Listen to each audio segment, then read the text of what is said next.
नमस्कार, आज India news की टॉप 10 खबरों में आपका स्वागत है। बीते 20 घंटों में देश में कोरोना के 1.73 लाख नए केसेस सामने आए हैं। केंद्रीय स्वास्थ्य मंत्री ने कहा कि बीते 24 घंटों में देश में कोरोना संक्रमण के 1.73 लाख नए केसेस दर्ज किए गए हैं। मंत्रालय ने कहा है कि बीते 24 घंटों में देश में एक्टिव मामलों की संख्या में 1,14,428 कमी आई है और ये आंकड़ा अब 22,28,724 हो गया है। सोशल मीडिया पर प्राइवेसी को लेकर सरकार प्रतिबद्ध, कानून का पालन करे कंपनियां। रविशंकर प्रसाद। प्राइवेसी और सोशल मीडिया की नई गाइडलाइंस को लेकर भारत सरकार और सोशल मीडिया कंपनियों के बीच चल रही टकराव पर इलेक्ट्रॉनिक एवं सूचना प्रौद्योगिकी मंत्री रविशंकर प्रसाद ने कहा कि सरकार सोशल मीडिया पर नागरिकों की प्राइवेसी को लेकर प्रतिबद्ध है। संयुक्त राष्ट्र आम सभा के अध्यक्ष श्री कश्मीर पर टिप्पणी से भारत नाराज। भारत ने शुक्रवार को संयुक्त राष्ट्र की 75वीं आम सभा के अध्यक्ष वोल्कान के कश्मीर पर दिए बयान की कड़ी आलोचना की है। भारत ने विरोध दर्ज करते हुए वोल्कान के बयान को अनुचित और खेदपूर्ण बताया है। गुरुवार को पाकिस्तान दौरे पर गए वोल्कान ने कहा था कि पाकिस्तान और कश्मीर का मुद्दा और जोर शोर से उठना चाहिए और सभी पक्षों को इस मामले में कदम उठाना चाहिए ताकि जम्मू कश्मीर की जो स्थिति बदल गई है उसे रोका जा सके। पश्चिम बंगाल। यास तूफान के लिए मिलने वाली राहत पर तेज हुई सियासत। पश्चिम बंगाल में चक्रवाती तूफान यास से हुए नुकसान और इसके लिए मिलने वाले केंद्रीय राहत पर राजनीति लगातार तेज हो रही है। तूफान से हुए नुकसान का जायजा लेने के लिए प्रधानमंत्री नरेंद्र मोदी ने शुक्रवार को ओडिशा और पश्चिम बंगाल का दौरा किया। जीएसटी काउंसिल की बैठक के बाद वित्त मंत्री ने किए कई छूट के ऐलान। शुक्रवार को वित्त मंत्री की अगुवाई में इस साल की पहली जीएसटी परिषद की बैठक का आयोजन किया गया। जीएसटी परिषद की इस 43वीं बैठक का योजना वीडियो कॉन्फ्रेंसिंग के जरिए हुआ। बैठक में कोविड-19 महामारी से जुड़े ब्लैक फंगस के इलाज में इस्तेमाल होने वाली दवा के आयात पर शुल्क में छूट का फैसला लिया गया है। सरकार ने एम्फोटेरिसिन बी की जीएसटी के छूट की कैटेगरी में शामिल किया है।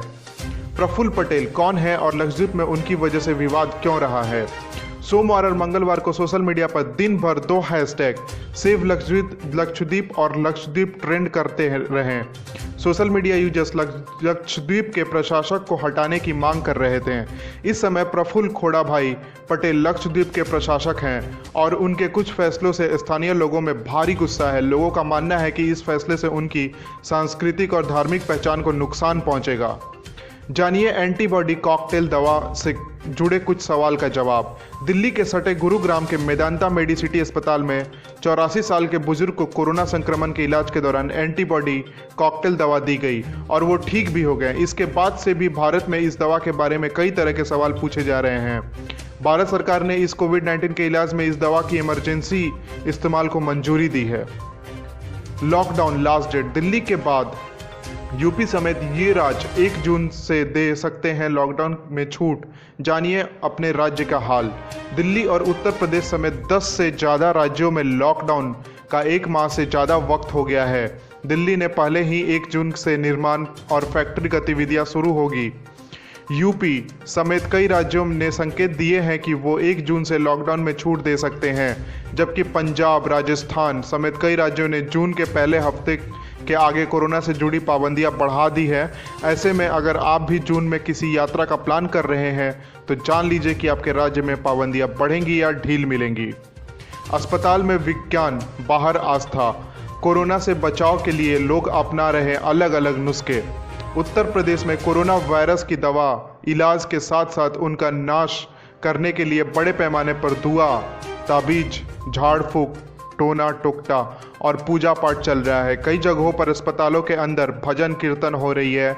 यही नहीं, ऑक्सीजन की कमी दूर करने के लिए कुछ लोग पीपल के पेड़ के ऊपर सो रहे हैं तो कुछ पीपल के पेड़ के नीचे। Corona virus. पिछले 45 दिनों में संक्रमण के सबसे कम 1.73 लाख नए मामले, जिसमें से 3,617 की मौतें। देश में कोरोना वायरस के नए मामलों में कमी देखी जा रही है। शनिवार को एक बार फिर 2 लाख से कम नए मामले दर्ज किए गए। पिछले 45 दिन में सबसे कम मामले दर्ज हुए। केंद्रीय स्वास्थ्य मंत्रालय की ओर से शनिवार सुबह जारी आंकड़ों के मुताबिक भारत में पिछले 24 घंटे में 1,73,790 नए मामले सामने आए हैं, जो कि 13 अप्रैल के बाद सबसे कम है। 13 अप्रैल को 1,61,736 कोरोना मामले की रिपोर्ट आई थी, वही 24 घंटे में यानी एक दिन में 3,617 मरीजों की घातक वायरस की वजह से जान गई। आज इंडिया न्यूज़ की टॉप 10 खबरों को देखने के लिए देखते रहिए आज इंडिया न्यूज़।